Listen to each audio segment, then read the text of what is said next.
Hey guys, tonight we're doing one of those stories that sounds fancy on the surface, but gets quietly depressing the longer you sit with it. So maybe dim the lights a little, put the phone face down, let your brain loosen its grip on the day, and let's slowly drift into that familiar place where history becomes a low, steady hum in the background. Because tonight, we're talking about royal women, not the glittery, jewel-soaked portrait versions, not the Instagram fantasy of crowns and gowns. We're talking about the real ones, the women born into dynasties that treated bloodlines like sourdough starters. Always reused, never questioned, definitely unhealthy by the end. This is the story of when royal blood stopped being a blessing and started acting more like a long, inherited curse, and how women, especially, were quietly trapped inside it, smiling, producing heirs, and slowly falling apart, because of course they were. Now, when people talk about dynastic inbreeding, they usually jump straight to the men. The Habsburg jaw, the sickly kings, the princes who couldn't walk, talk, or rule without assistance. But tonight, we're not doing that. Tonight, we're drifting toward the women, the ones whose bodies became political tools, the ones who paid the price in ways that never made it into the official portraits. So let's ease into it slowly. Like we're opening a very old family album that smells faintly of dust and bad decisions. We should probably start with the basic idea that medieval and early modern royal women were not really people in the modern sense. They were vessels, symbols, walking treaties. Their value wasn't measured in happiness or health, but in how clean their lineage looked on paper. And even then, clean meant closely related, but still technically legal.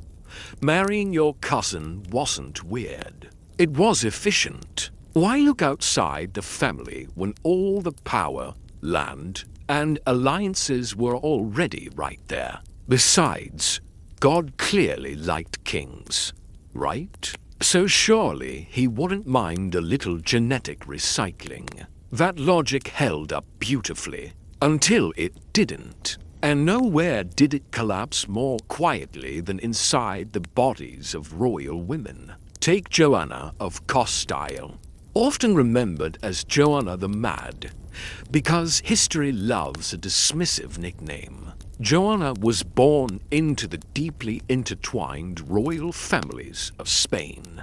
Her parents, Ferdinand and Isabella, were second cousins, which was already a warm-up lap for what came next. Joanna herself married Philip of Burgundy, who was, naturally, also related to her. Because why introduce new genes when you can just shuffle the deck again? At first, Joanna seemed fine, intelligent, passionate, emotionally intense. Yes, but not exactly unusual for someone raised in a court where affection was rationed and politics came before love. But as her life went on, things began to unravel. Her marriage was miserable. Philip was openly unfaithful, cold, and uninterested in her beyond producing heirs. Joanna responded with jealousy, anxiety, and emotional distress, which, instead of being treated as a reasonable reaction to being trapped in a loveless political marriage, was labeled as madness. Conveniently, when Philip died suddenly, Joanna's grief became legendary. She reportedly traveled with his coffin, refusing to let it out of her sight. Was it strange? Yes. Was it entirely unreasonable, given her isolation and loss? Maybe not, but the label stuck, and that label was useful. Because a mad woman doesn't get to rule, she gets locked away. Joanna spent decades confined, declared unfit to govern, used as a legal excuse by her father, then her son, to hold power in her name. Her emotional pain became a political tool, and her genetic inheritance, already fragile, was quietly folded into the narrative of her instability. She wasn't insane because she was abused and controlled. No. She was insane because something was wrong with her blood. Let's float gently over to another royal household that absolutely refused to learn anything from this. The Habsburgs. If royal inbreeding had a mascot, it would be a Habsburg woman staring out of a stiff portrait, jaw clenched, eyes heavy-lidded, expression saying, "I did not ask for this." The Habsburg dynasty perfected the art of marrying inward. Uncle to niece, cousin to cousin. Again, and again, and again. And while the men famously ended up with exaggerated jaws and chronic illnesses, the women bore a quieter burden. Take Margaret of Austria. Born into the Habsburg web, she was engaged multiple times as a child. Married young, widowed young, remarried, widowed again. Her life was a loop of political marriages and personal loss. She never had surviving children, which, in a dynasty obsessed with heirs, was treated as a personal failure. Never mind that repeated miscarriages were common among inbred royal women. Never mind that her body was likely under immense strain. The blame, as always, settled on her. And yet Margaret became something rare. A woman who ruled. She served as regent of the Netherlands. She governed effectively, calmly, competently. But even then, her authority was tolerated, not celebrated. She was useful, not respected. Her personal grief, her physical struggles, her childlessness, all of it faded behind her political utility. Because royal women were allowed to suffer, as long as they did it quietly. Now let's talk about Anne of Austria, because her story is one of those slow, almost boring tragedies, the kind that sneaks up on you. Anne was the daughter of Philip III of Spain, a Habsburg, obviously. She married Louis XIII of France, her cousin, obviously. Their marriage was cold, awkward, emotionally distant. For years, Anne failed to produce an heir, and in royal logic, that failure was hers alone. Whispers began, accusations followed. Maybe she was infertile, maybe she was cursed, maybe her blood was wrong. In reality, Anne eventually did give birth, twice, but the pressure nearly broke her. Years of scrutiny, surveillance, isolation, and the constant fear that her inability to conceive would cost her everything. The irony, of course, is that when she did finally produce heirs, the dynasties celebrated. But the genetic problems didn't vanish. They compounded. Her son, Louis XIV, married another Habsburg cousin. Because the lesson was never stop, it was double down.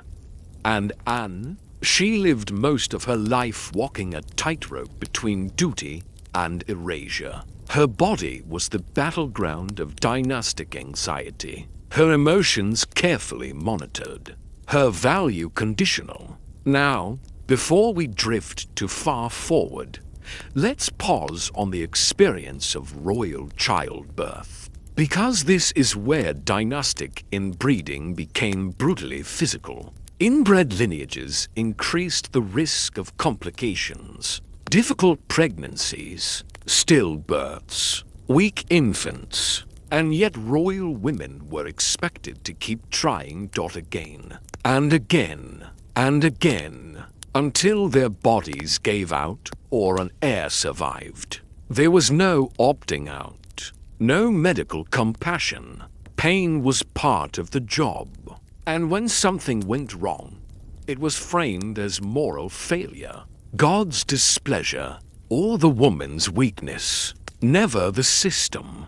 Let's gently slide over to Isabella Clara Eugenia, another Habsburg, another woman shaped by expectation. Isabella married her cousin, Archduke Albert VII. Their marriage was reportedly affectionate, which was rare enough to be notable, but they had no surviving children. Multiple pregnancies ended in loss. Isabella remained politically active. She ruled the Spanish Netherlands alongside her husband. She was competent, respected, even admired. But beneath that success was a familiar ache. Her inability to produce an heir meant her role was always temporary, conditional. She could govern, but only until a man replaced her. Her wound determined her permanence. When Albert died, Isabella took religious vows, retreated into piety, a common endpoint for royal women who had served their biological purpose and found themselves unnecessary. It wasn't dramatic. It was quiet, which somehow feels worse. And this pattern repeats over and over across Europe.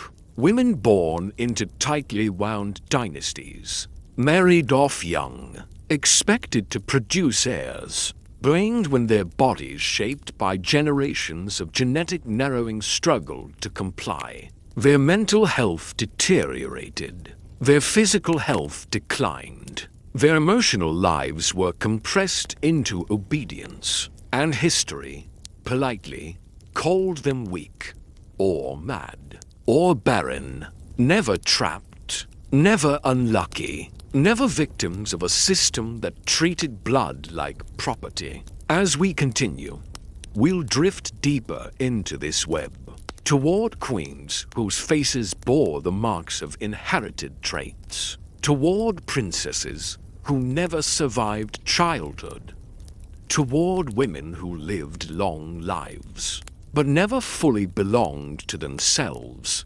So stay still. Let your breathing slow. We're not in a rush. Royal history took centuries to mess this up. We can take our time watching it unfold. Let's float onward. So let's keep drifting. No sudden turns. No dramatic music swelling. Just a slow continuation into the lives of women whose bodies were expected to behave like perfectly tuned machines, despite being assembled from the same limited set of parts over and over again. By the time we reach the late medieval and early modern period, royal Europe is basically one giant family reunion that never ends. Everyone is related, everyone knows it, and everyone pretends it's fine, especially when it comes to women. Because here's the thing. When dynastic inbreeding starts to show cracks, it doesn't usually do it in loud, obvious ways. It does it quietly, in miscarriages that happen too often, in infants who don't survive past a few days, in queens who are always tired, always ill, always blamed. Take Maria Anna of Spain, a Habsburg, of course. She married Ferdinand III, who was also a Habsburg, because naturally, Maria Anna spent much of her life pregnant, and much of that pregnancy ended badly. She had multiple children, but several died young. Those who survived were sickly, fragile, the kind of children who looked fine in portraits, but struggled behind the scenes. Maria Anna herself was frequently ill. Headaches, weakness, emotional exhaustion, which, again, wasn't treated as a medical issue.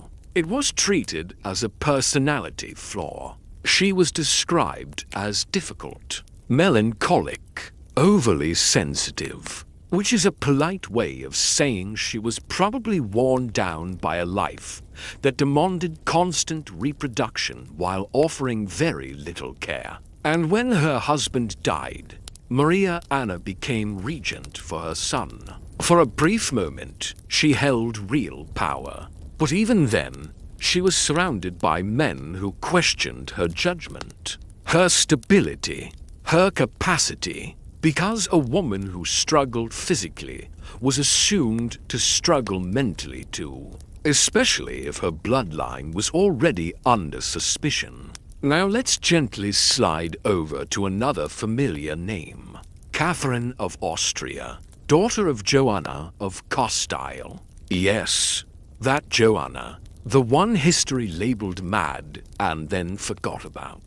Catherine grew up watching her mother locked away, declared unstable, removed from power. That kind of childhood leaves marks. Quiet ones, the kind that don't show up in official records. Catherine married John III of Portugal, another cousin, because the family tree needed to stay more like a wreath. Her life followed the usual pattern. Early marriage, pressure to conceive, and when she did produce children, most of them died young. Infant mortality haunted her household again and again. Only one son survived to adulthood, Sebastian, a boy who would grow up impulsive, reckless, and obsessed with glory. He died young too, without heirs, and just like that, the Portuguese royal line collapsed.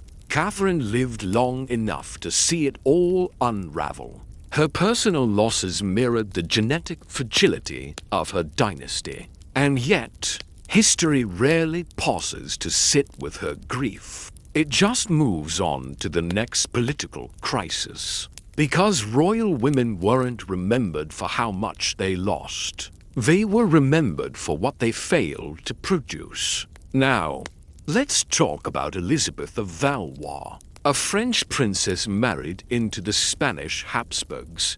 She married Philip II, who was her uncle.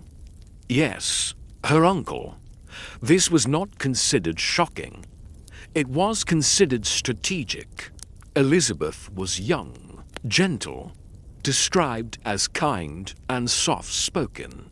She moved to Spain, far from home, into a rigid, deeply religious court that expected silence and obedience above all else. She became pregnant several times. She suffered miscarriages. She endured long, difficult pregnancies. She produced daughters first, which disappointed everyone because, of course, it did. When she finally gave birth to a son, he died in infancy. Elizabeth herself died young, likely from complications related to childbirth. She was in her early 20s, and yet, in the official narrative, her death is treated as unfortunate but unremarkable. These things happened.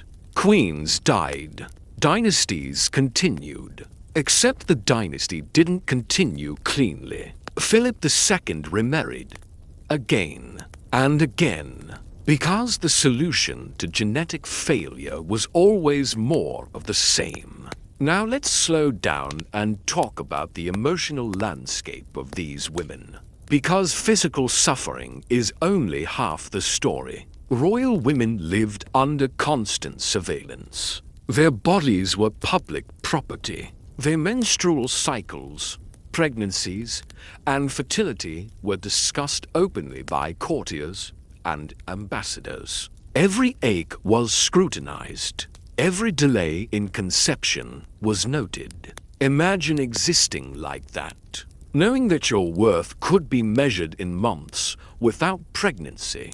that whispers could begin before your body even had time to recover. Now add the fact that many of these women were products of generations of inbreeding, which increased the likelihood of depression, anxiety, and neurological issues. But instead of compassion, they received suspicion. Let's revisit the idea of madness, because it appears again and again in royal women's stories. Women who cried too much, who withdrew, who resisted their roles, who expressed fear or despair. All of it could be folded neatly into a diagnosis of instability. And once that label was applied, it was very hard to remove. Take Margaret of Valois, not a Habsburg, but still a product of tight dynastic politics.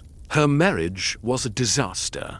Her personal life was scrutinized relentlessly. She was intelligent, outspoken, and emotionally expressive, and history punished her for it. She was labeled promiscuous, unstable, excessive. Her failures as a wife were emphasized. Her successes as a thinker were minimized. Because royal women were supposed to be quiet, passive, fertile. Anything else was suspicious. Now let's return to the physical side, but from another angle. Facial traits. Inbred dynasties often produced distinctive looks. The Habsburg jaw is the most famous example, but women bore it too. Heavy chins, elongated faces, dental issues. These traits became markers, visual evidence that something was off. And in a culture obsessed with female beauty as a symbol of virtue and fertility, this mattered. Women whose faces deviated from the ideal were judged more harshly. Their marriages were criticized. Their reproductive struggles blamed on their appearance, which is deeply ironic, considering the system that created those traits was entirely male-driven. Now let's gently drift toward Maria Anna of Bavaria. She married into the Spanish Habsburgs. Again. She was young, devout, and painfully aware of her role. She gave birth to several children. Many died. One survived, Charles II of Spain. Charles II is often remembered as the ultimate symbol of dynastic inbreeding. Severely disabled, chronically ill, unable to produce heirs. But behind Charles II was Maria Anna, a woman who endured repeated pregnancies, emotional strain, and the knowledge that her son's suffering would define her legacy. She served as regent. She tried to protect him. She navigated a court filled with factions eager to control power through her child. And yet, history remembers her mostly as the mother of a failed king, not as a woman who did everything she could within an impossible system. By the time Charles II died childless, the Spanish Habsburg line ended. Centuries of intermarriage collapsed into a single, quiet extinction, and the women who carried that blood, they faded into footnotes. So, as we continue, keep this rhythm in mind. The repetition, the pattern, young woman, political marriage, closely related husband, pressure to conceive, physical decline, emotional strain. Blame. Erasure. It's not dramatic. It's not shocking. It's just steady, like water wearing away stone. And in the next stretch, we'll drift into the childhoods of these women. Because dynastic damage didn't begin at marriage, it began at birth. So stay relaxed. Let the names blur a little.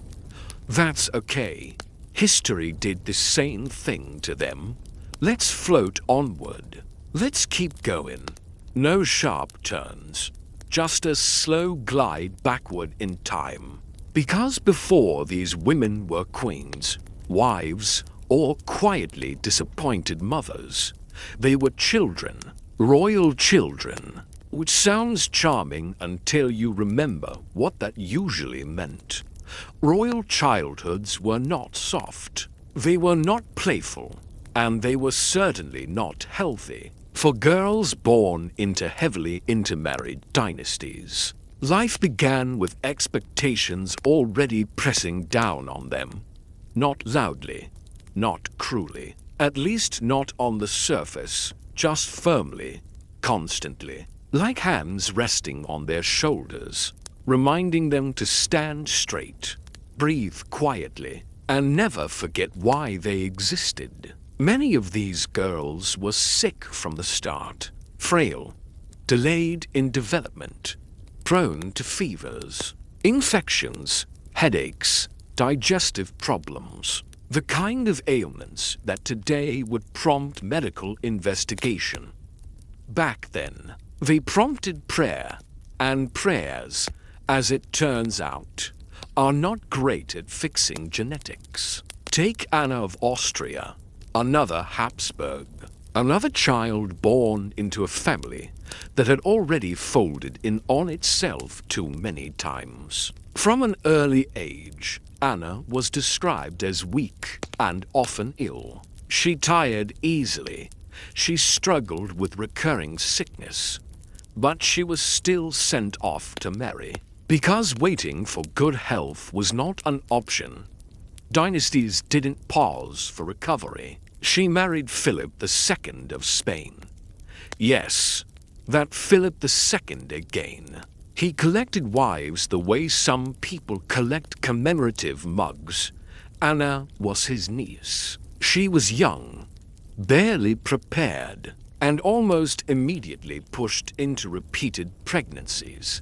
Anna gave birth several times in quick succession. Her body barely had time to heal between births. She died at 21. And the records, as always, are polite.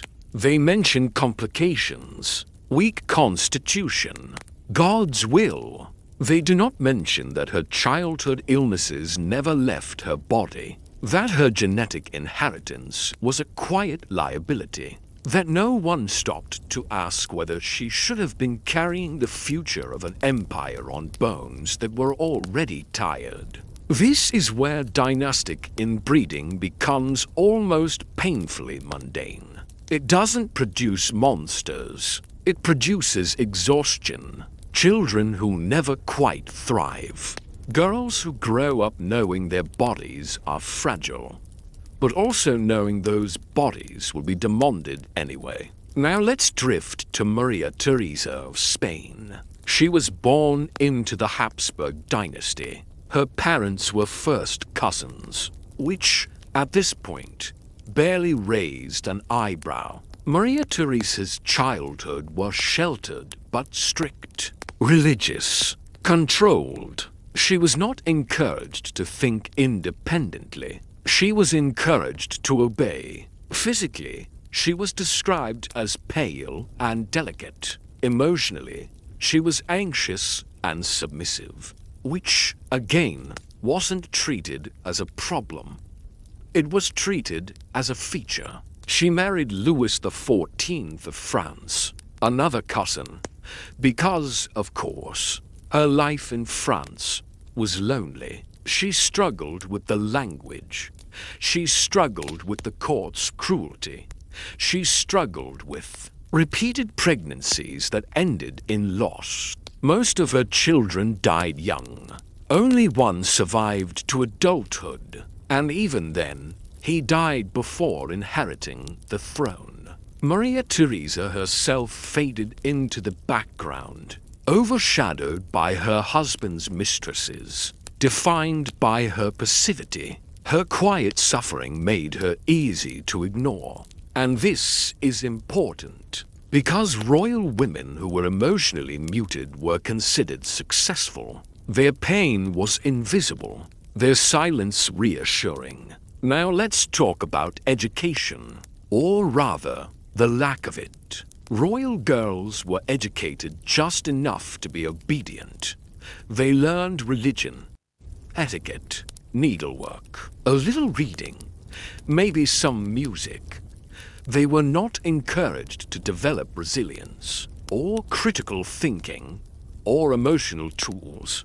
So when illness struck, when miscarriages happened, when isolation settled in, they had very little internal framework to cope, which brings us back to the recurring accusation of weak nerves. Women who cried, who withdrew, who couldn't sleep, who expressed fear, all of it was chalked up to feminine fragility. Never mind that these women had watched siblings die, had lived with chronic pain, had been told from birth that their bodies were valuable only as long as they functioned correctly. Now let's gently slide over to Elizabeth Christine of Brunswick-Wolfenbüttel. She married Charles VI, Holy Roman Emperor, another Habsburg connection, because the dynasty never really loosened its grip.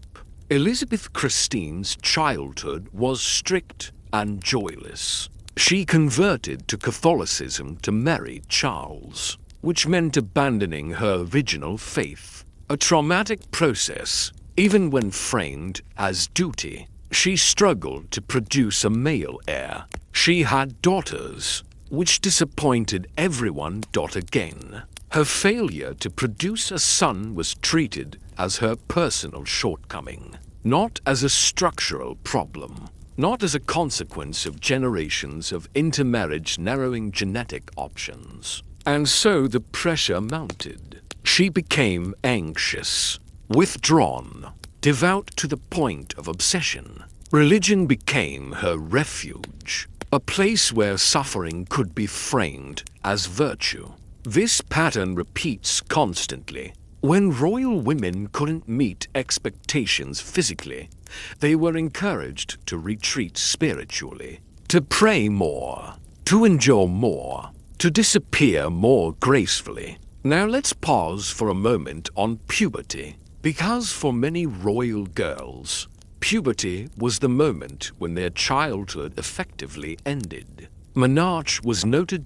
Recorded. Disgust. It marked readiness. Not emotionally, not mentally, biologically. Once a girl was considered capable of bearing children, marriage negotiations intensified. Her body became the focus, her health scrutinized not for her sake, but for its potential output. Any irregularity was cause for concern, any delay a political inconvenience. And for girls already genetically predisposed to hormonal imbalances or developmental delays, this scrutiny was relentless. Some developed eating disorders, some fainted frequently, some became chronically anxious. All of it was documented. None of it was treated. Now let's drift toward the idea of consent, or rather, the absence of it. Royal women did not choose their husbands. They were informed of them, often by letter, sometimes by portrait, occasionally not even that. Imagine being 14 or 15. Sickly, sheltered, and being told you will marry a man twice your age, who is also your cousin, or uncle, or something in between. This was normal, and because it was normal, no one thought to ask how it felt. Which brings us to Margaret Theresa of Spain, a child bride, a Habsburg princess. She married her uncle, Leopold I. Margaret Theresa was famously portrayed by Velázquez. Those paintings are beautiful, soft lighting, luxurious dresses, a child wrapped in silk. What the paintings don't show is her health. She was frail. She suffered from frequent illness. She endured multiple pregnancies As a teenager, she died at 20-1. Again, her body simply couldn't sustain the demands placed upon it. And yet, the dynasty continued, as if nothing unusual had happened. So when we talk about royal women being trapped, this is what we mean. Trapped from birth, trapped by blood, trapped by expectation. Their childhoods were not preparation for life. They were preparation for sacrifice. And as we move forward, we'll begin to see what happened to the ones who lived longer. The women who survived childbirth, who outlived their usefulness, who became inconvenient reminders of genetic failure. So stay with me. Keep the pace slow. Let the names pass like soft echoes, because history rarely lingered on these women. But tonight, we can. Let's float onward. Let's keep drifting. We're past childhood now, past the dangerous years of first pregnancies and early losses. This part is quieter, heavier in a different way, because some royal women didn't die young. Some of them lived, and in royal terms, that could be a problem. A woman who survived her childbearing years, but failed to produce the right kind of heirs, often found herself in an awkward limbo. Not quite powerful, not quite irrelevant, just there, breathing, watching, reminding everyone that the grand genetic plan hadn't worked out as advertised. These women lingered in the background of courts like faint shadows, too important to dismiss entirely, too inconvenient to celebrate. Take Mariana of Austria, a Habsburg through and through, so thoroughly, in fact, that her parents were uncle and niece, which meant that genetically, she was already starting from a place of deep limitation. Mariana married her uncle, Philip IV of Spain, because when you've already crossed every line, what's one more? She was young, he was old. Their marriage was functional in the way royal marriages often were. She produced children.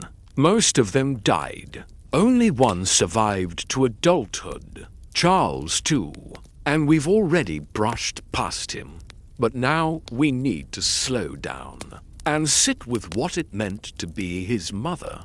Charles II was severely disabled, physically weak, developmentally delayed, chronically ill. He could barely speak clearly. He struggled to walk.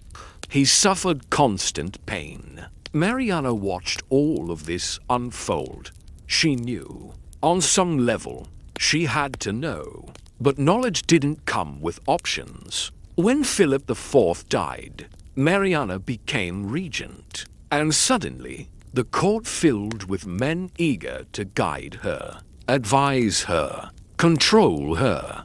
Her authority was always questioned, her judgment scrutinized, her emotional responses pathologized. She was accused of being hysterical, overly attached to her son, excessively religious, which is interesting because when men cling to power through a weak heir, it's called strategy. When women do it, it's called instability. Mariana lived long enough to see the full consequences of dynastic inbreeding play out in her son's body, and she lived long enough to be blamed for it. Not the system, not the centuries of cousin marriages, not the men who insisted on it. Her. Now let's float over to another woman who survived, but only just. Maria Amalia of Saxony. She married Charles VII, Holy Roman Emperor, not a Habsburg by birth, but pulled into the same tangled web of elite intermarriage. Maria Amalia gave birth repeatedly. Her health declined steadily. She suffered from chronic pain, exhaustion, depression. She outlived her husband. which, again, sounds like a neutral fact. But for royal women, widowhood was a strange state. Widows could gain autonomy, or they could be quietly sidelined. Maria Amalia fell somewhere in between. She retreated, became deeply religious, withdrew from public life. And this is where we see a pattern emerge. Women who lived through the worst of dynastic expectations often turned inward, toward prayer, toward isolation, toward silence, not because they lacked intelligence or ambition, but because the system left them no space to express either. Now let's talk about bodies that carried visible markers of inbreeding into adulthood. Facial differences, skeletal irregularities, dental issues, speech impediments. Royal women were acutely aware of their appearance. Portraits were not casual affairs. They were propaganda, carefully curated images meant to reassure allies and intimidate rivals. But behind the portraits, mirrors told a different story.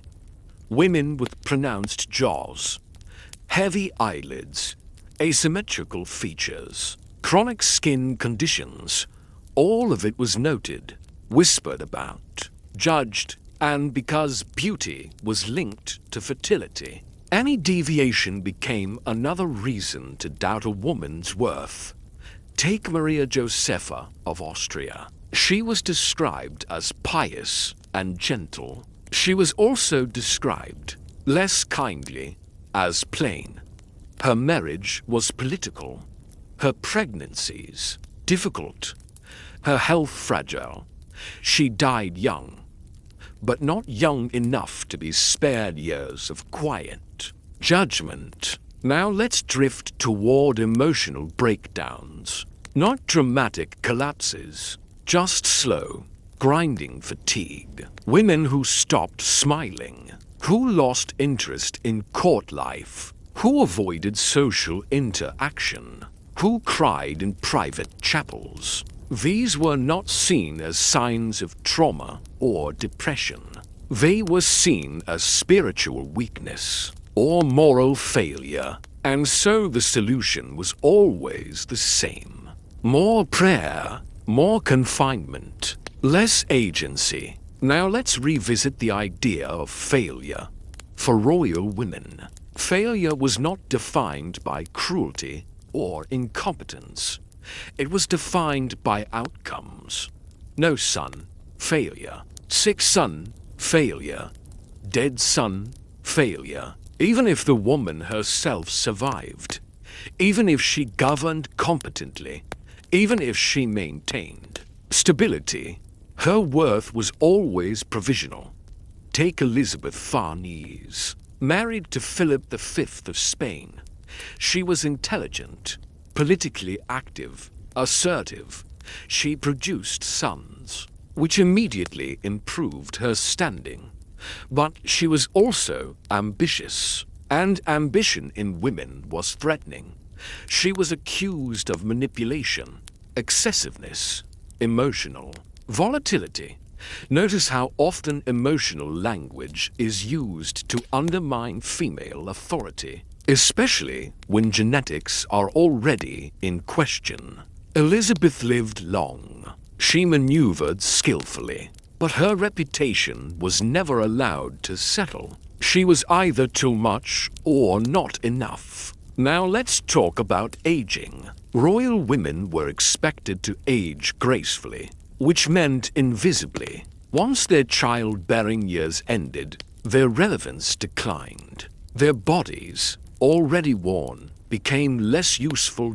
Wrinkles, weight gain, chronic illness. All of it was treated as decline rather than survival. And women who lived long enough to see younger generations repeat the same mistakes often had no power to intervene. Imagine watching your daughters marry cousins, watching your granddaughters grow up sickly, knowing how this ends. and being unable to say anything.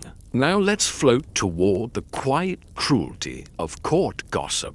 Courts were bored places. People talked constantly. Royal women's health was a favorite topic. Their fertility, their moods, their appearance. A queen who withdrew socially was labeled cold. A queen who sought comfort was labeled weak. A queen who asserted herself was labeled dangerous. There was no correct posture, no safe way to exist, and so many women adapted by becoming smaller, quieter, less noticeable. Which brings us to the women who disappeared from records almost entirely. Women who survived but left no strong impression. No scandals, no triumphs. They did their duty. They endured, and history rewarded them with silence. These women are the hardest to name, because the system worked on them. It flattened them, smoothed them out. They are the blank spaces between famous failures, and yet they were the majority. As we continue, we'll begin to drift toward the end stages of dynastic collapse. The moment when everyone knows something is wrong, but no one is willing to stop.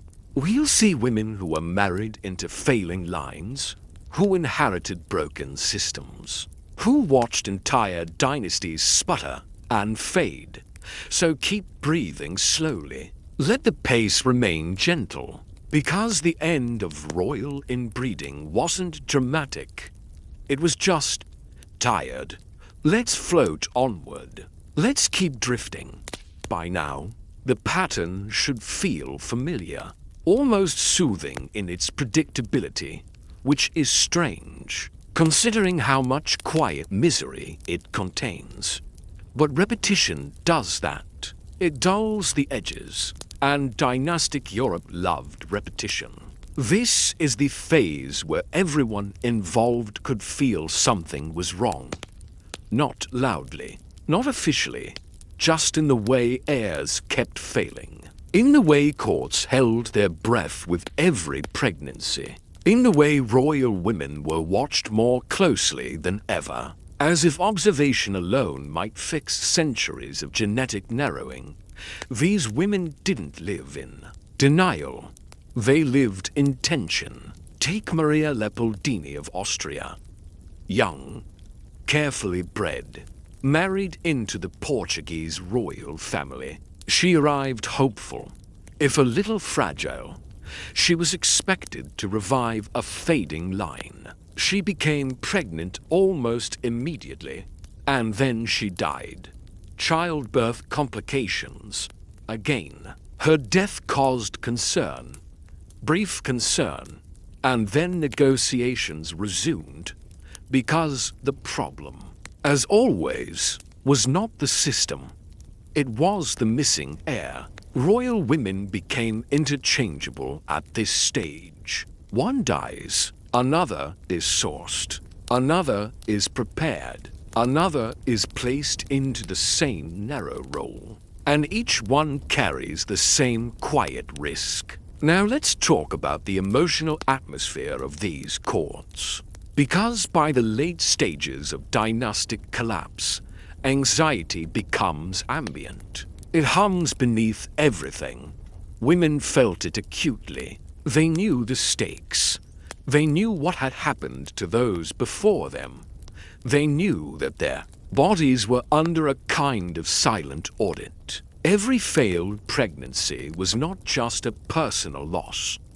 It was a public disappointment. Imagine miscarrying and immediately being surrounded by whispers about succession, about alliances, about alternatives. Grief was not private. It was political. Now let's drift toward Maria Carolina of Austria, daughter of Maria Theresa. She married into the Bourbon dynasty of Naples and Sicily. Not a Habsburg collapse story exactly, but still shaped by dynastic thinking. Maria Carolina had many children. too many, honestly, and yet many died young. Childhood illnesses, fragility, the usual pattern. She survived, she ruled, she became politically assertive, and she was hated for it. Because when women survived long enough to gain authority, their suffering did not excuse them. It made them threatening. Her emotional volatility was criticized, her decisiveness labeled, cruelty, her grief over dead children dismissed as hysteria. The system never allowed women to be both victims and agents. You could be one, never both. Now let's float back to Spain. Always Spain. Because if dynastic inbreeding had a final act, Spain was where it played out most clearly. By the time of Charles II, everyone knew the line was failing. His body made it obvious. His inability to produce heirs confirmed it. But the women around him still bore responsibility. His wives. He had two. The first, Maria Louisa of Orleans, was young and healthy by most standards. She tried. She really did. No children came. She was blamed, whispered about, accused of barrenness. She died young, possibly from illness, possibly from exhaustion, possibly from stress. The exact cause matters less than the outcome. No. Heir, the second wife, Maria Anna of Neuburg, arrived with a reputation for fertility. Her family boasted many children. She was meant to fix the problem. She didn't, and the blame fell on her too. No one wanted to accept the obvious truth that Charles II's body could not produce heirs, that the genetic collapse had already happened. Instead, the women were scrutinized, accused, pressured. Maria Anna of Neuburg lived in constant tension, accused of manipulation, of false pregnancies, of deceit. Her position was impossible. She could not succeed. She could only fail more loudly. Now let's pause on false pregnancies, because they appear often in failing dynasties. Women, desperate to maintain relevance. Courts desperate for hope. Rumors swirling around any physical change. Weight gain. Illness. Delayed menstruation. All interpreted optimistically until proven otherwise. And when the truth emerged, disappointment turned to resentment. Women were accused of lying, even when their bodies were simply unreliable. Now let's talk about religion again, because at this stage, religion becomes both comfort and weapon. Women were encouraged to pray for fertility, to make pilgrimages, to perform rituals. When those rituals failed, it was implied that faith was lacking, or that sin had crept in. Religion shifted responsibility back onto the woman, quietly, neatly. Now let's drift toward women, who never married at all, because they existed to. In failing dynasties, some women were deemed unsuitable for marriage, too sickly, too fragile, too visibly marked by genetic traits. They were sent to convents, or kept at court, or simply ignored. Their lives were quieter, safer, perhaps, but also deeply constrained. They watched sisters marry and die. They watched nephews inherit broken thrones. They aged without ever being central to the narrative. Their bodies were spared childbirth. Their lives were spared significance. Now let's talk about memory. Which women were remembered? The dramatic ones, the scandalous ones, the ones who failed spectacularly. Which women were forgotten? The quiet ones, the compliant ones, the survivors. And this is perhaps the final cruelty. The system that damaged them also erased them. As dynasties thinned, as lines collapsed, as thrones passed to new families, the old women faded into the background. They were living reminders of failure, and reminders are uncomfortable, so they were ignored. In the next stretch, we'll drift toward the aftermath, the wars of succession, the political chaos, the way women were blamed even after the system ended. We'll see how narratives hardened, how reputations were fixed, how madness and weakness became convenient explanations for structural collapse. So stay with me. Let the tempo remain slow, because the curse didn't end when the bloodline did. It lingered. Let's float onward. Let's keep going. This is the part where the story doesn't end cleanly. It never does. Dynasties don't collapse with a neat little bow. They fray. They argue. They leave messes behind. And the women who lived through the collapse often carried the blame long after the bloodline itself had failed. When a royal line finally broke, people needed explanations, preferably simple ones. Genetics was not yet a comfortable answer. Structural failure was inconvenient. So attention turned, once again, to individuals, and more often than not, to women.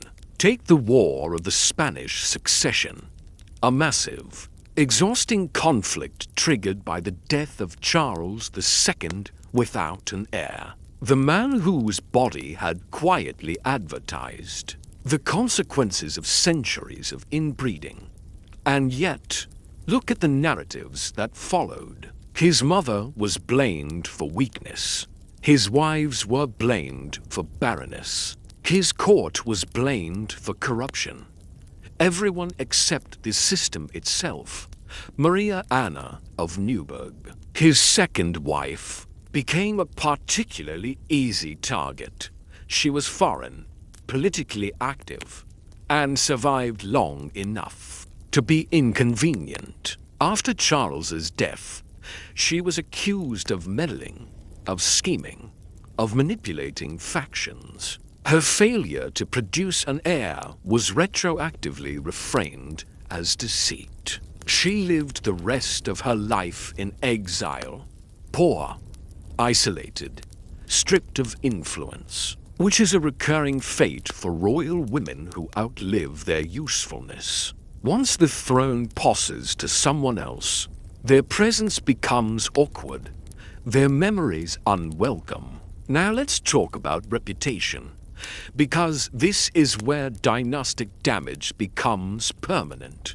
Women, labeled unstable, barren, or weak, rarely had those labels removed. History froze them that way. Joanna of Castile never stopped being the mad, despite modern reassessments suggesting trauma, grief, and political manipulation. Her confinement became her defining trait. Mariana of Austria became the overbearing mother, the hysterical regent, the woman who couldn't let go, even when they governed competently, even when they navigated impossible circumstances. Their emotional responses were framed as flaws. Meanwhile, men who presided over genetic collapse were remembered as tragic, or unlucky, or simply unfortunate. Now let's drift toward the next generation, the women who married into new dynasties. After old ones collapsed, they inherited the aftermath, the wars, the debts, the unstable thrones, and yet the expectations remained the same. Produce heirs, quickly, successfully, without complaint. Take Elizabeth Christine of Brunswick-Wolfenbüttel again. She gave birth to Maria Theresa. One child, a daughter. That daughter inherited an empire, and suddenly, female inheritance became acceptable. Not because women were trusted, but because there was no alternative. Maria Theresa herself would face criticism for her femininity, her fertility, her emotionality, despite ruling effectively for decades. Notice how the narrative shifts only when necessity forces it. Now let's return briefly to convents, because after dynastic collapse, many women ended up there. Widows, unmarried princesses, women deemed surplus. Convents were framed as sanctuaries, and sometimes they were quiet, stable, predictable. But they were also places of disappearance. Once a woman took vows, she vanished from political relevance. Her story ended, her suffering archived. Now let's talk about medical hindsight, because modern genetics has looked back and nodded knowingly. Yes, the inbreeding coefficients were high. Yes, the health outcomes were predictable. Yes, the miscarriages, disabilities, and infertility were structural. But hindsight doesn't reach backward far enough to comfort the women who lived it. They didn't have language for chromosomes. They had language for sin, for weakness, for God's will. And that language hurt. Now let's slow down and talk about guilt. Because many of these women internalized blame. They prayed harder. They fasted. They punished their bodies. They believed they were failing God, or their husbands, or their families. They did not blame the system. They didn't know they could. Now let's drift toward memory again, toward portraits. Those portraits hang in museums now. Queens in heavy dresses, neutral expressions, perfect posture. They look composed, controlled, healthy. Portraits hide miscarriages, hide chronic pain, hide emotional exhaustion. They present the fantasy the dynasty needed, not the reality the woman lived. Now let's talk about how stories are told. When historians first wrote about these women, they used the language of their time: weak, emotional, unstable. Later historians repeated it, sometimes uncritically, and so the curse continued, not genetically, but narratively. Women trapped by dynastic inbreeding were trapped again by history. Now let's float toward the end of this long arc. The slow realization across Europe that marrying cousins endlessly was not working. It didn't happen overnight. It happened grudgingly, through trial, through loss, through embarrassment. Dynasties slowly widened their marriage pools, very slowly, and as they did, the suffering lessened, gradually. But by then, generations of women had already paid the price. Now let's rest on that thought. Royal blood was supposed to elevate, to purify, to guarantee strength. Instead, it narrowed, it weakened, it broke. And women were the ones asked to carry it. As we continue into the final stretch, we'll reflect on how these women are remembered today, what modern history owes them, and what it still gets wrong. So stay relaxed. Let the story continue to unfold gently, because even after the curse lifted, its echoes remained. Let's float onward. Let's keep drifting. We're in the last long twilight of this story now, where everything slows down even more. The bloodlines have broken. The thrones have shifted. New names sit where old ones once did. And the women who carried the weight of dynastic collapse are left behind. In history's quieter rooms, This is the part where memory matters, or doesn't. Because how these women were remembered tells us almost as much as how they lived. Most of them did not get redemption arcs. History did not circle back and apologize. It simply moved on. And when it did look back, it did so selectively. Queens who fit neat narratives were preserved. The tragic beauty, the mad woman, the saintly sufferer, the schemer, women who didn't fit were blurred out. Take Maria Josepha of Saxony, married into the French royal line. She lived quietly, did her duty, had children, lost children, suffered without spectacle. She left behind no scandal, no dramatic downfall, no convenient label, so history barely mentions her. This is the fate of many royal women damaged by dynastic systems. If they didn't fail loudly, they didn't matter. Now let's talk about how madness became permanent branding. Joanna of Castile is the most obvious example, but she's not alone. The label stuck because it was useful. It explained away female grief, female anger, female resistance. Once a woman was declared unstable, her actions no longer needed interpretation. They could be dismissed, and this dismissal echoed forward. Writers repeated it. Textbooks simplified it. Pop history leaned into it. She was mad. It's a comfortable sentence. Short, final. No need to look deeper. Now let's slow down and consider what modern historians have started to notice. Patterns. The same. Symptoms appearing across generations. The same emotional struggles. The same physical fragility. The same marriages between close relatives.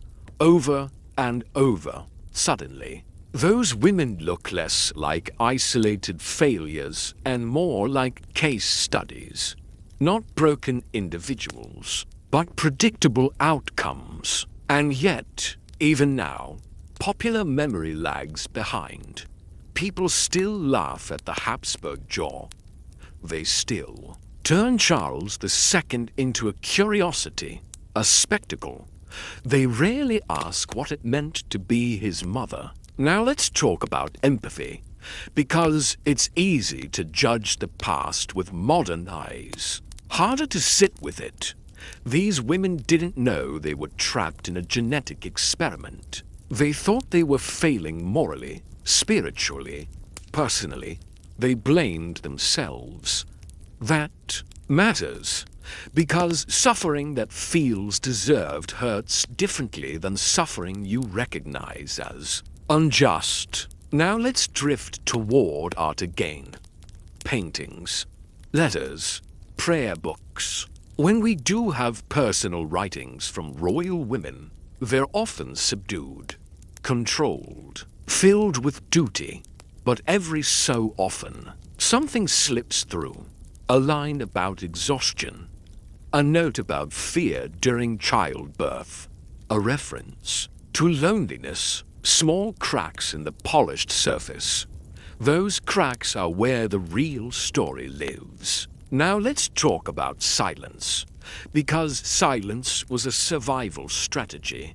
Women who complained openly risked reputational damage. Women who resisted openly risked confinement. So they learned to endure quietly, to redirect pain inward, to shrink. This is not weakness. It's adaptation.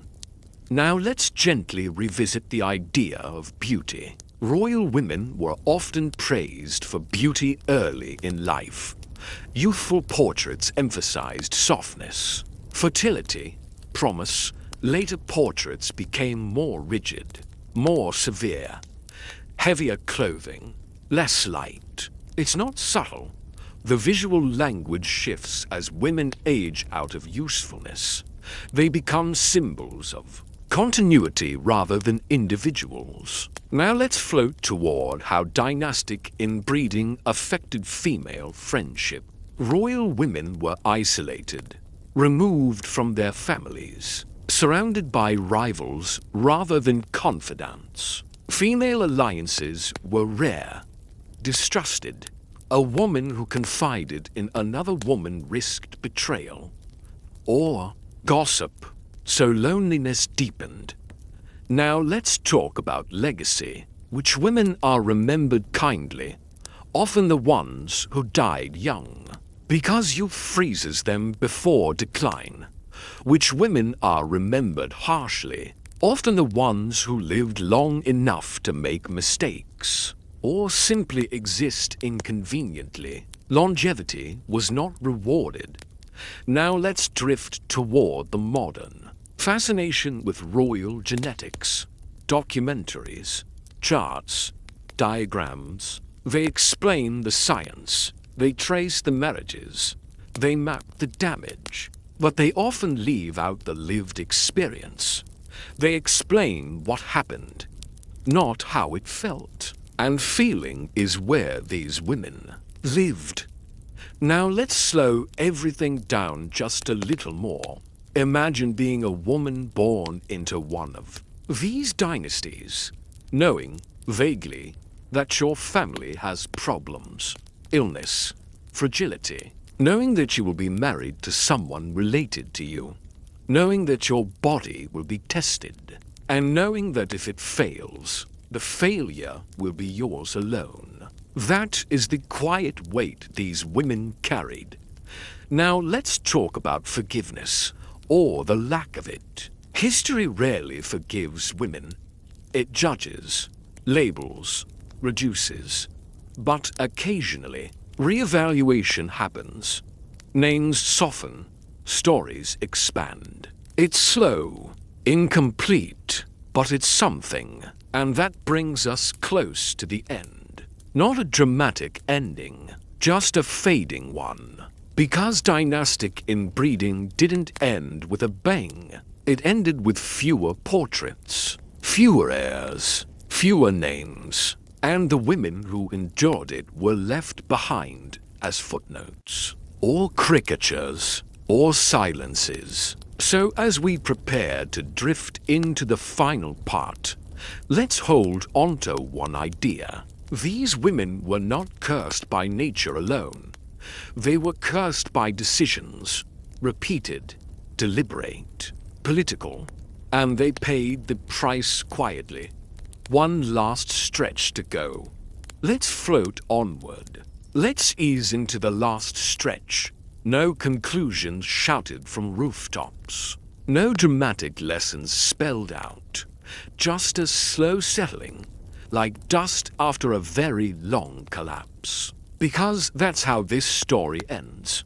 Not with a reckoning, with a kind of tired acceptance. By the time Europe's royal houses finally widened their marriage pools, the damage had already been done. Generations of women had lived and died inside a system that treated their bodies as proof of divine order, and when that proof failed, the women absorbed the blame, quietly, repeatedly. The shift away from close intermarriage wasn't sudden. No council declared it immoral or dangerous. There was no grand apology to the women who had suffered. It just stopped being fashionable, stopped being defensible, stopped working. And in that quiet shift, the curse faded, but the women didn't reappear. Those who survived into old age often did so on the margins. Retired queens, dowagers, abbesses, figures of ceremony rather than influence.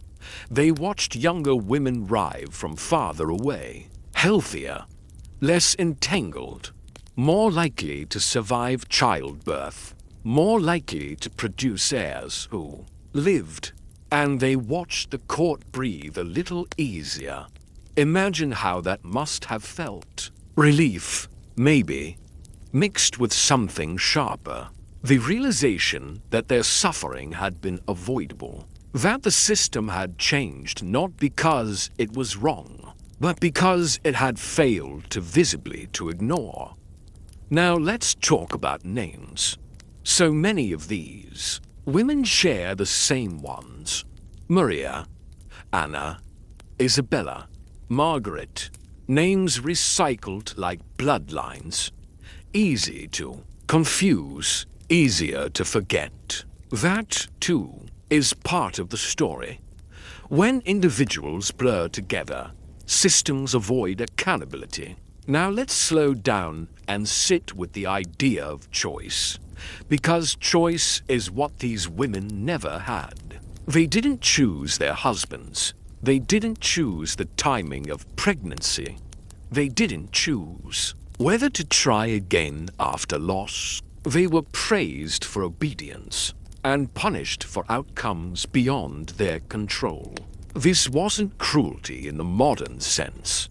It was indifference, which is often worse. Now let's drift toward how modern audiences engage with these stories.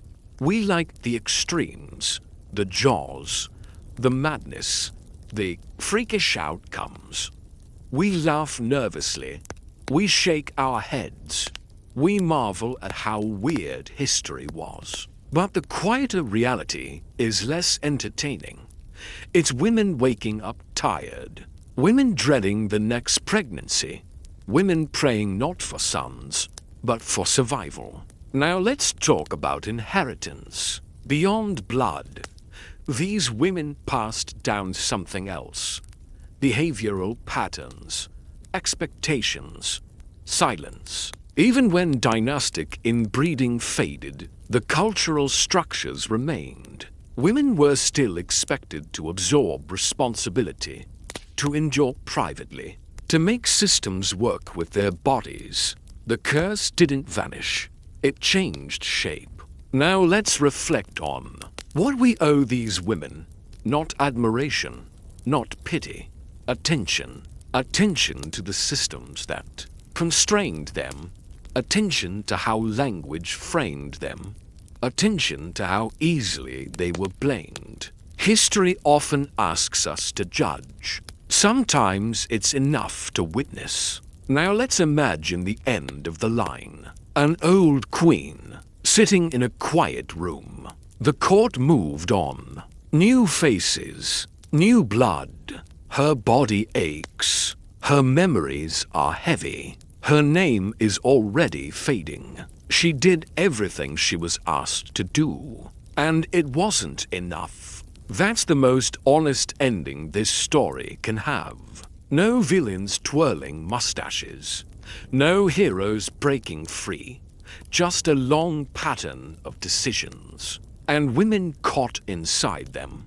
So if you're listening to this as you drift towards sleep, let that be the final thought. Royal blood was never magical. It was human, limited, fragile.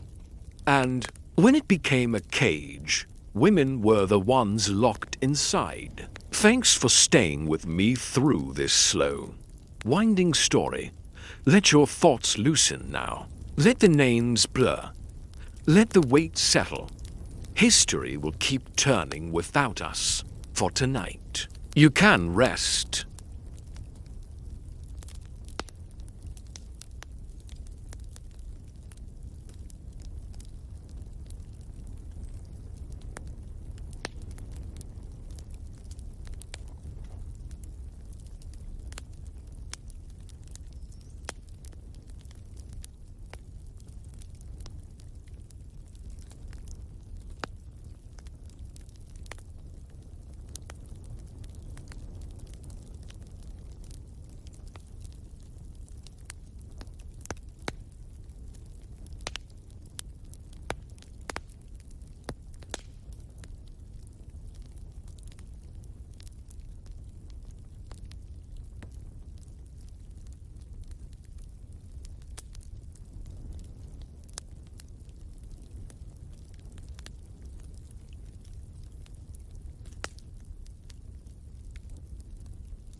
Today we will talk about a very old history topic. This story is from a time when there were no house, no cities, no schools and no books. This is the story of fire. Fire is not just a thing but that burns. Fire changed everything. Fire made human different from animals. Without fire there would be no food like today, no protection, no progress, and maybe no modern world. This is the story of how fire slowly changed human life step by step. Long, long ago, humans were very weak. They had no clothes, no proper homes, and no weapons. They lived in forest and open land. They were always afraid. Big animals hunted them, cold weather, hot there, dark nights scared them. Human ate raw food. Raw meat was hard to chew. Raw plants were bitter and dangerous. People got sick easily. Many people died young. Life was very hard. The first time humans saw fire. Yes, fire was not first made by human. Fire came from nature. Lighting heat trees, volcanoes burned land, dry forest caught fire. Early humans saw fire from far away. They saw bright light. They felt heat. At first, they were scared. Fire was dangerous. Fire burned skin. Fire destroyed trees. But humans are curious. They watched fire carefully. Slowly, humans understood something important. Fire is dangerous, but fire is also useful. Fire give heat, fire give light. People start keeping fire interested of running away. They carried burning wood from natural fire. They portrayed that fire carefully. If fire dead, life became hard again. Fire became like a friend. Fire and warmth.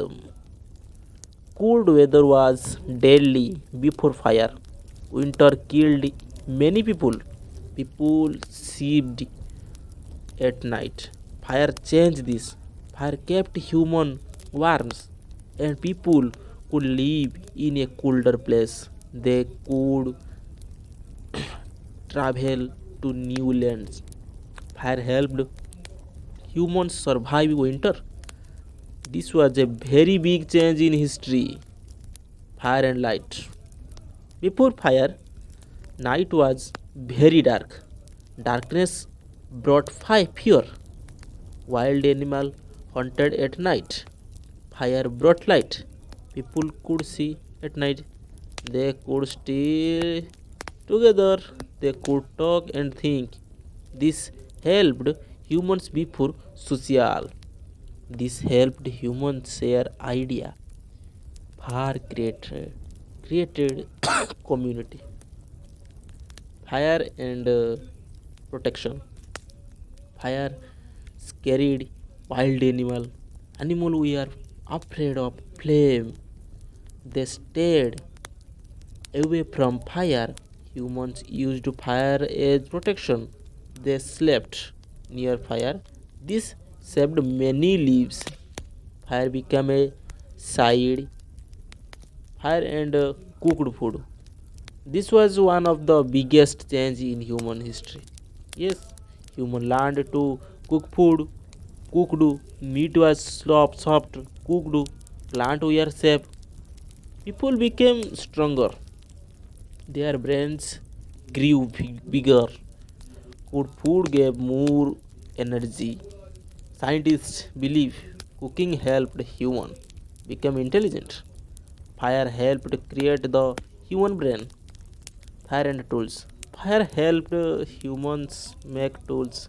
They hardened wood in fire. They shaped stone using heat. Later, fire helped me melt metal. This lead to copper tools. They bronze tools. They iron tools.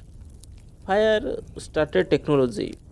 Fire and caves. Human lived in caves. Caves were dark and cold. Fire made caves livable. Fire kept animal away. Fire gave light inside cave. Human painted on cave walls using firelight. This was early art. This was early culture. Fire and social life. Fire brought people together. People sat around fire, they talked, they shared stories. This was the beginning of language, this was the beginning of tradition. Fire created human society, learned to make fire. At first, human protected natural fire. Later, they learned to make fire. They rubbed stones, they rubbed wood. This was a huge discovery. Now fire was always available. Human we are no longer dependent on nature. This was the freedom. Fire and migration. Fire allowed humans to move. They went to good lands. They crossed mountains. Fire helped humans spread across the world, from Africa to Asia, from Asia to Europe, from Europe to everywhere. Fire helped humans conquering that plant. Fire and religion. Religion. Fire became scared. People believe fire was a magic. People worshipped fire. Yes, many religions used fire. Fire rituals started. Fire became a symbol of life. Fire and farming.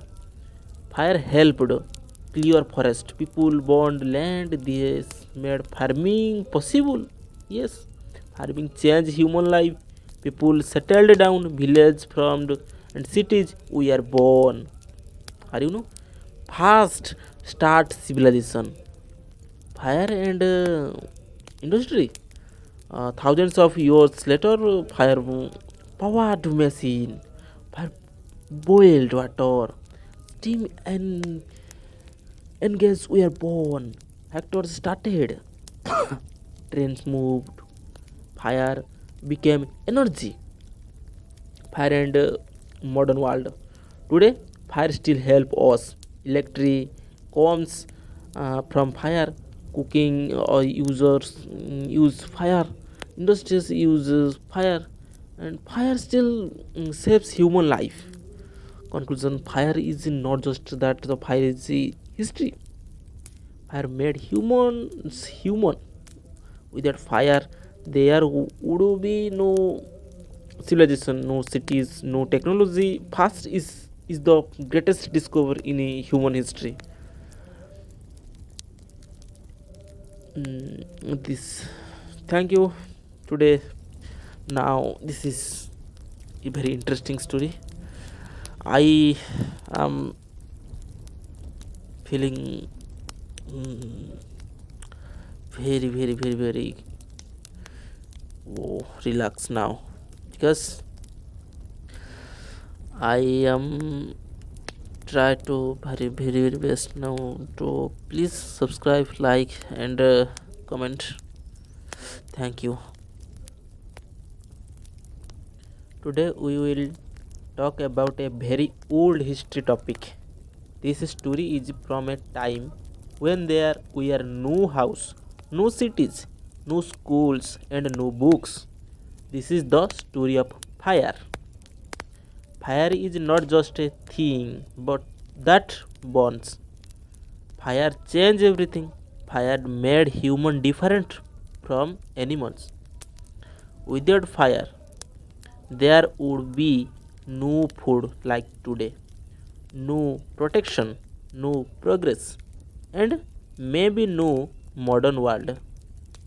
This is the story of how fire slowly changed human life step by step. Long, long ago, humans were very weak. They had no clothes, no proper homes, and no weapons. They lived in forest and open land. They were always afraid. Big animals hunted them, cold weather hot there, dark nights scared them. Human ate raw food. Raw meat was hard to chew. Raw plants were bitter and dangerous. People got sick easily. Many people died young. Life was very hard. The first time humans saw fire. Yes, fire was not first made by human. Fire came from nature. Lighting heat trees, volcanoes burned land, dry forest caught fire. Early humans saw fire from far away. They saw bright light. They felt heat. At first, they were scared. Fire was dangerous. Fire burned skin. Fire destroyed trees. But humans are curious. They watched fire carefully. Slowly, humans understood something important. Fire is dangerous, but fire is also useful. Fire give heat, fire give light. People start keeping fire interested of running away. They carried burning wood from natural fire. They portrayed that fire carefully. If fire dead, life became hard again. Fire became like a friend. Fire and warmth. Cold weather was deadly before fire. Winter killed many people. People slept at night. Fire changed this. Fire kept human warm and people could live in a colder place. They could travel to new lands. Fire helped humans survive winter. This was a very big change in history. Fire and light. Before fire, night was very dark. Darkness brought fear. Wild animal hunted at night. Fire brought light. People could see at night. They could stay together. They could talk and think. This helped humans before social. This helped humans share idea. Fire created community. Fire and protection. Fire scared wild animal. Animal were afraid of flame. They stayed away from fire. Humans used fire as protection. They slept near fire. This saved many lives. Fire became a side. Fire and cooked food. This was one of the biggest change in human history. Yes, human learned to cook food. Cooked meat was soft. Cooked plant were safe. People became stronger. Their brains grew bigger. Good food gave more energy. Scientists believe cooking helped human become intelligent. Fire helped create the human brain. Fire and tools. Fire helped humans make tools. They hardened wood in fire. They shaped stone using heat. Later, fire helped me melt metal. This lead to copper tools. They bronze tools. They iron tools. Fire started technology. Fire and caves. Human lived in caves. Caves were dark and cold. Fire made caves livable. Fire kept animal away. Fire gave light inside cave. Human painted on cave walls using firelight. This was early art. This was early culture. Fire and social life. Fire brought people together. People sat around fire, they talked, they shared stories. This was the beginning of language, this was the beginning of tradition. Fire created human society, learned to make fire. At first, human protected natural fire. Later, they learned to make fire. They rubbed stones, they rubbed wood. This was a huge discovery. Now fire was always available. Human we are no longer dependent on nature. This was the freedom. Fire and migration. Fire allowed humans to move. They went to good lands. They crossed mountains. Fire helped humans to spread across the world, from Africa to Asia, from Asia to Europe, from Europe to everywhere. Fire helped humans conquering that plant. Fire and religion. Religion. Fire became scared.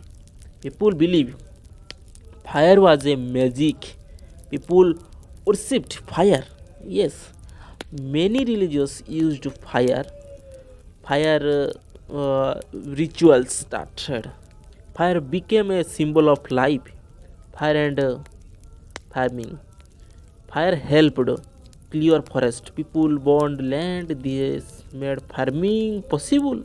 Yes, farming changed human life. People settled down. Villages formed and cities were born. Are you know? Fast start civilization.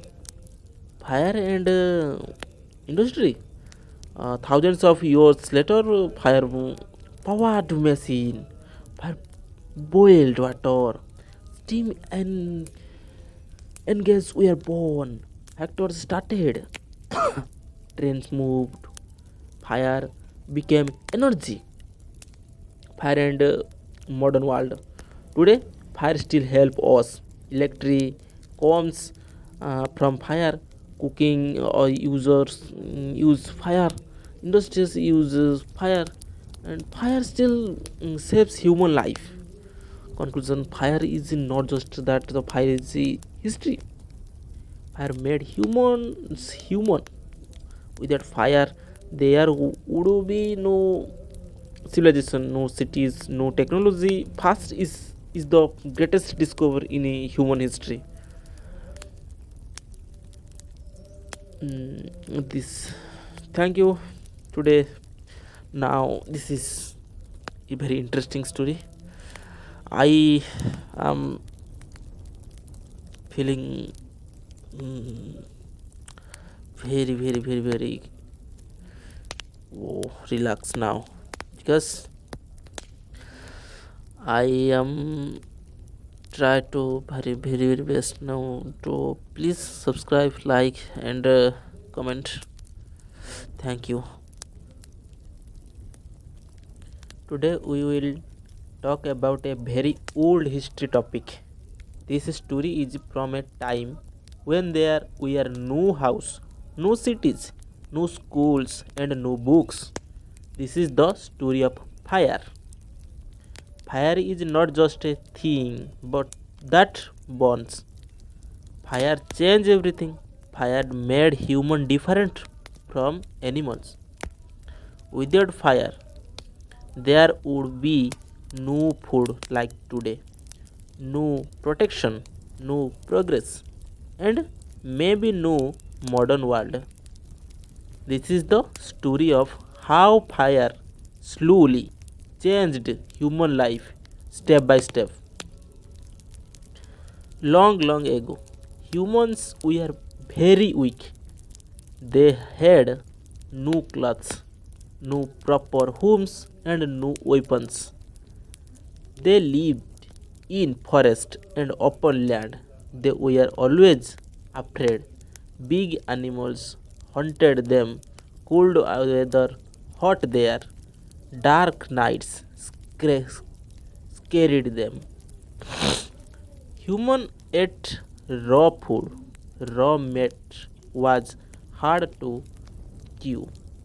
Raw plants were bitter and dangerous. People got sick easily. Many people died young. Life was very hard. The first time humans saw fire. Yes, fire was not first made by human. Fire came from nature.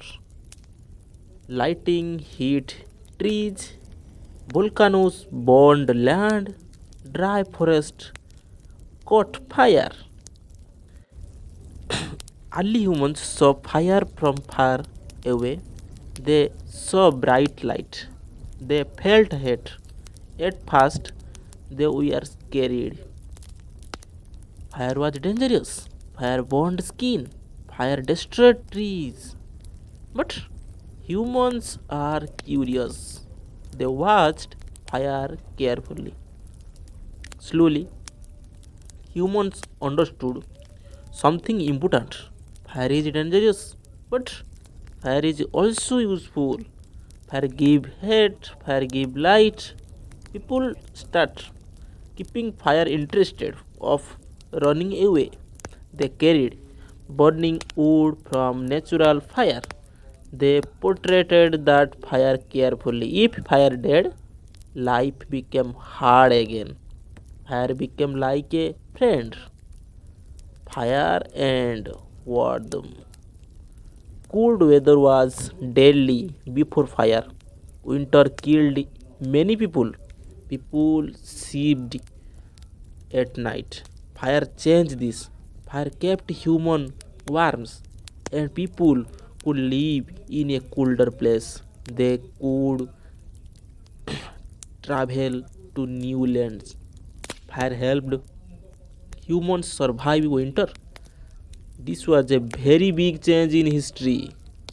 Fire and light. Before fire, night was very dark. Darkness brought fear. Wild animal hunted at night. Fire brought light. People could see at night. They could stay together. They could talk and think. This helped humans before social. This helped humans share idea. Fire created community. Fire and protection. Fire scared wild animal. Animal were afraid of flame. They stayed away from fire. Humans used fire as protection. They slept near fire. This saved many lives. Fire became a side. Fire and cooked food. This was one of the biggest change in human history. Yes, human learned to cook food. Cooked meat was soft. Cooked plant were safe. People became stronger. Their brains grew bigger. Good food gave more energy. Scientists believe cooking helped human become intelligent. Fire helped create the human brain. Fire and tools. Fire helped humans make tools. They hardened wood in fire. They shaped stone using heat. Later, fire helped me melt metal. This lead to copper tools. They crunch tools, the iron tools. Fire started technology. Fire and caves. Human lived in caves. Caves were dark and cold. Fire made caves livable. Fire kept animal away. Fire gave light inside cave. Human painted on cave walls using firelight. This was early art. This was early culture. Fire and social life. Fire brought people together. People sat around fire, they talked, they shared stories. This was the beginning of language, this was the beginning of tradition. Fire created human society, learned to make fire. At first, human protected natural fire. Later, they learned to make fire. They rubbed stones, they rubbed wood. This was a huge discovery. Now fire was always available. Human we are no longer dependent on nature. This was the freedom. Fire and migration. Fire allowed humans to move. They went to good lands. They crossed mountains. Fire helped humans spread across the world, from Africa to Asia, from Asia to Europe, from Europe to everywhere. Fire helped humans conquering that plant. Fire and religion. Fire became scared. People believe fire was a magic. People worshipped fire. Yes, many religions used fire. Fire rituals started. Fire became a symbol of life. Fire and farming.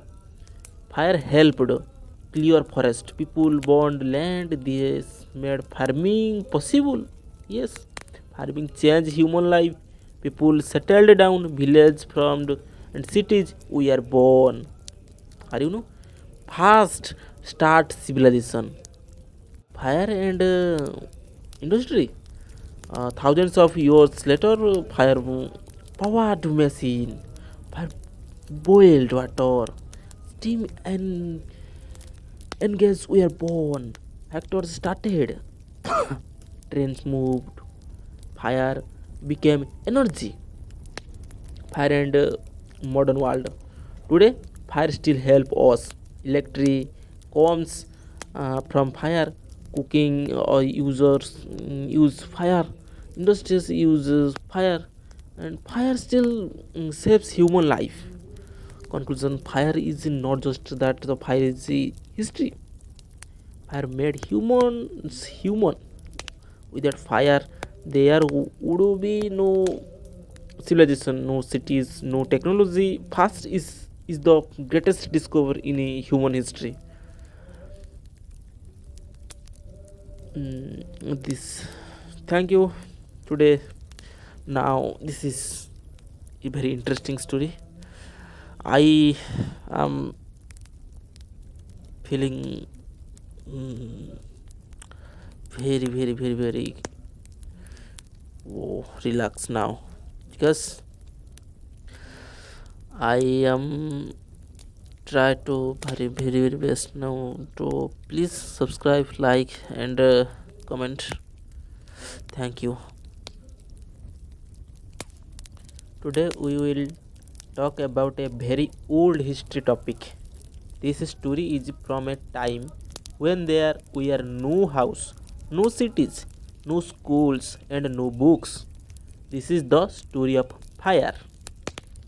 Fire is not just a thing, but that burns. Fire changed everything. Fire made human different from animals.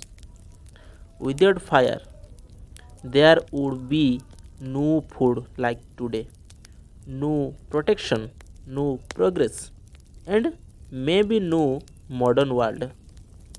This is the story of how fire slowly